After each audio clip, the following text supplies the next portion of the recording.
ఒకసారి మనం గమనించుకున్నప్పుడు ఎప్పటి నుంచి తిరుమల తిరుపతి దేవస్థానం పవిత్రమైన దేవస్థానం, హిందువులకి అత్యున్నత స్థానం ఉండే మనకి తిరుమల ప్రతి ఒక్కరం కూడా వెళ్ళాలి, వెంకటేశ్వర స్వామి దీవెనలు తీసుకోవాలని చెప్పి అనుకునే మన పుణ్యక్షేత్రంలో ఈరోజు జరుగుతున్న పరిణామాలు, ఈరోజు వస్తున్న ఏమైతే లడ్డు దాని మీద ఆల్రెడీ సిబిఐ ఎంక్వైరీ చేశారు. సిబిఐ ఎంక్వైరీ వాళ్ళు కూడా వాళ్ళ వాస్తవం ఏందనేది కూడా చెప్పారు.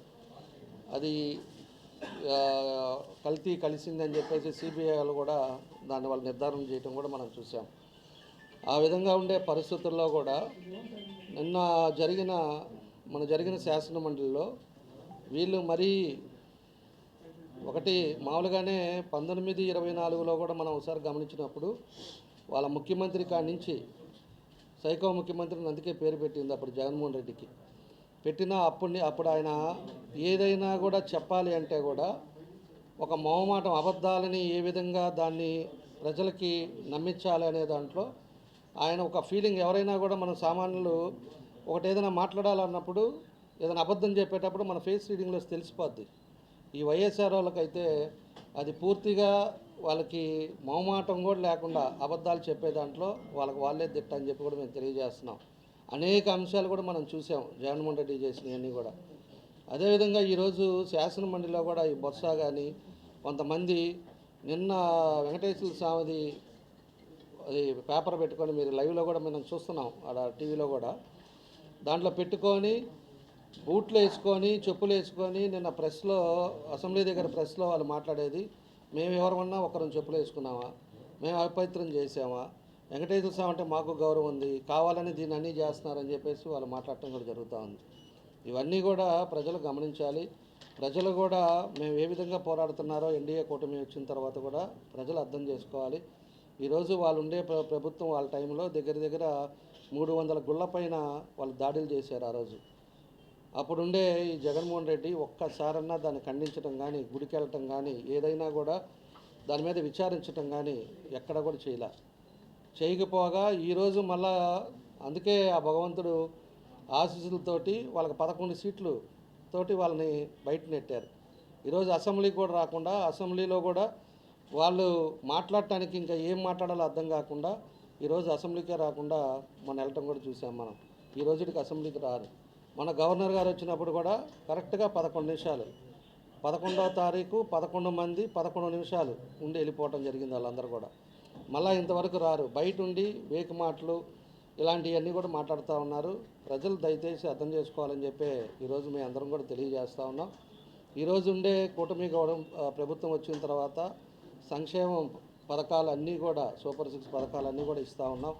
ప్రజలందరూ కూడా సంతోషంగా ఉన్నారు. ఎక్కడక్కడ కూడా ఓడలేవు, కబ్జాలు లేవు, గంజాయి లేదు, పీస్ఫుల్ వాతావరణాన్ని ఈరోజు ఎన్డీఏ కూటమి వచ్చిన తర్వాత జరుగుతూ ఉంది మన రాష్ట్రంలో అని చెప్పి కూడా మేము తెలియజేస్తూ ఉన్నాం.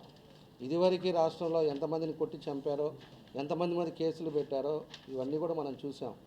ఈరోజు ఎక్కడైనా కూడా కక్ష సాధింపుల కేసులు కానీ ఎక్కడైనా పెట్టామా మేము? ఎక్కడన్నా కూడా ఎవరి మీద వ్యక్తిగతంగా వాళ్ళు చేసిన పొరపాటు ఏదైనా ఉంటే కేసులు పెట్టుతారు చెప్తే, పాత టైంలో చేసినవన్నీ కూడా ఏ రోజు కూడా మేము ఆ కక్ష సాధింపులు కూడా మేము ఎప్పుడు వెళ్ళాం. ఎందుకంటే వాళ్ళు తెలుసుకుంటారు, వాళ్ళ మనోభావాలకు వదిలేసాం. మనకు కావాల్సింది ప్రజలు ఒక నమ్మకం మీద మనకి 164 సీట్లు ఇచ్చారు. మనం అందరం కూడా కలిసి వాళ్ళకి డెవలప్ చేయాలి. అదేవిధంగా ప్రజలకు ఇబ్బంది లేకుండా మనం చూసుకోవాల్సిన బాధ్యత ఉందని చెప్పి మేము అందరం కూడా కష్టపడుతున్నామని చెప్పి కూడా మేము తెలియజేస్తూ ఉన్నాం.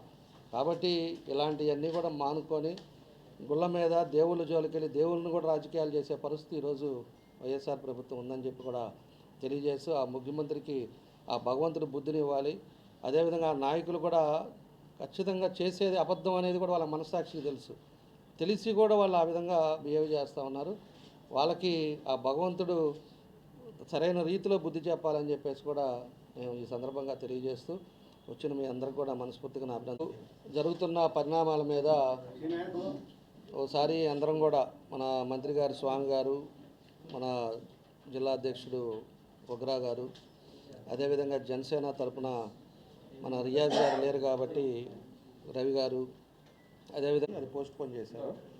మొన్న ఇన్ఛార్జ్ మినిస్టర్ గారు, ఎమ్మెల్యేలు అందరూ కూడా కూర్చొని ప్రయారిటీ జిల్లాలో మనం చేయాల్సిన పని ఏంటి అనేది కూడా లిస్ట్ అవుట్ చేశారు. కలెక్టర్ గారు, ఎస్పీ గారు అందరం కూడా కూర్చున్నాం. దాంట్లో ఫస్ట్ ప్రయారిటీ వెలుగొండ పెట్టాం. వెలుగొండ అనేది నీడు, ఆ ప్రాంతం పశ్చిమ ప్రాంతం అంతా కూడా ఇబ్బంది లేకుండా ఉండాలనేదే దాని ఎజెండాలో ఫస్ట్ ఎజెండా పెట్టాం. దాంట్లో 8 ఎజెండాలు తీసుకున్నాము. అది అలా పోస్ట్పోన్ అయింది. రేపు మళ్ళీ 25, 26 ముఖ్యమంత్రి గారితో జిల్లా అంతా కూర్చున్నప్పుడు జిల్లా మేజర్గా ఇష్యూస్ ఏమున్నాయి, కాన్స్టిట్యున్సీ వైజ్ ఇష్యూస్ ఏమున్నాయి, ఇవన్నీ కూడా డిస్కస్ చేస్తాం. కాబట్టి బడ్జెట్లో ఇవాళ 400 చిల్లర రిలీజ్ చేసినా దానికి సపరేట్ అకౌంట్ పెట్టారు. వెలుగొండ అనేది మాత్రం చాలా సీరియస్గా చేయాలని ఒక నిర్ణయంతో ముందుకెళ్తా ఉన్నాం.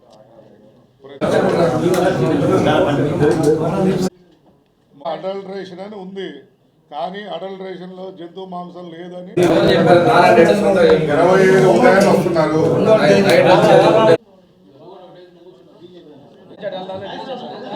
నేను ఆ పని చేస్తానంటే పెద్దలు అందరూ ఉన్నారు, నెక్స్ట్ మీడియా ప్రతినిధులు అందరూ ఉన్నారు. మీ అందరికీ తెలియంది కాదు, ఒకటండి, ఈరోజు మన పవిత్రమైన దేవాలయం తిరుపతి. ఈ తిరుపతిని అందరూ చాలా హిందువులు ఎంతో గొప్పగా పూజిస్తారు. ఇలాంటి పూజించే దగ్గర ఆ ఒక పటము కానీ, ఒక లడ్డు కానీ, ఒక ప్రసాదం కానీ ఎవరికైనా పెట్టేటప్పుడు చెప్పులు ఇప్పి అందరూ కలిసి కంపల్సరిగా ప్రసాదం తీసుకుంటారు. ఇచ్చేవాళ్ళు చెప్పులు ఇప్పుతారు. ఒక న్యాయం, అర్థం, ధర్మంగా నడిచే ఇలాంటి కూటమి ఉన్న ప్రజలందరిలో ఈరోజు జరుగుతున్న అన్యాయాలని ప్రశ్నించేటప్పటికి ఎదురుదాడి చేసి దీని అందరి తప్పు అని చెప్పి తప్పును ఒప్పుగా చూపెట్టి వాళ్ళ మీడియాలో ఏదో చూపెట్టుకొని ఏదో చేస్తున్నారు. కానీ ఇలాంటి మంచి పద్ధతులు కాదు. ముందు మతాన్ని గౌరవించిన వాళ్ళు దేశాన్ని ఎవరు గౌరవించలేదు. ఈ దేశాన్ని గౌరవించిన వ్యక్తులు మన మతంలో ఉండి చాలామంది ఇబ్బంది పెట్టేవాళ్ళు. ఇలాంటి మతాన్ని ఎప్పుడు పూజించే వాళ్ళే ఎప్పుడు మన కుటుంబాన్ని కూడా గౌరవిస్తారు. మతాన్ని ఎప్పుడు చాలా ఇంపార్టెంట్ అండి. అంటే మతాన్ని మనం గౌరవించినప్పుడు హిందూ సాంప్రదాయం ఈ ప్రపంచం మొత్తంలో ఎక్కడికి వెళ్ళినా వెంకటేశ్వర స్వామి టెంపుల్ గురించి గొప్పగా చెప్తారండి. ప్రపంచంలో ఎక్కడికైనా వెళ్ళండి, అమెరికాకి వెళ్ళండి, అమెరికాలో కూడా మన దేవస్థానం ఉంది, టీటీడీ దేవస్థానం. అలాంటి ఉన్న దేవుణ్ణి మనం ఈరోజు వచ్చి అపవిత్రం చేసి మీడియాలోకి వచ్చి దానికి గందరగోళం చేసి ఈరోజు అలాంటి చూపెట్టి పటాలు చూపెట్టి ఇందా బాలగారు చెప్పారు, సార్ మినిస్టర్ గారు చెప్పారు, అది పటాలను తీసుకొచ్చి చూపెట్టింది కాకుండా చెప్పులతో వచ్చింది కాకుండా తీసి పక్కన ఇసిరేసారు. ఇసిరేయడం అది ఎంత తప్పు అంటే మామూలు తప్పు కాదండి. ఎందుకంటే జనం గమ్మునున్నా సరే దేవుడు అనే వ్యక్తి గమ్మునున్నాడు. అందరికీ పరిష్కారం అనేది ఒకరోజు వచ్చింది. ఈరోజు గౌరవనీయ ముఖ్యమంత్రి గారు ఎంతో గొప్పగా దాన్ని చెప్తున్నప్పుడు దేవస్థానాన్ని ఎంతో గొప్పగా చేసి ఈరోజు ఎంతో మార్పు వచ్చిందండి. దేవస్థానం ఈ 2 సంవత్సరాల్లో వచ్చిన మార్పు అంతా ఇంత కాదు, ఎంతో గొప్పగా వచ్చిన మార్పు.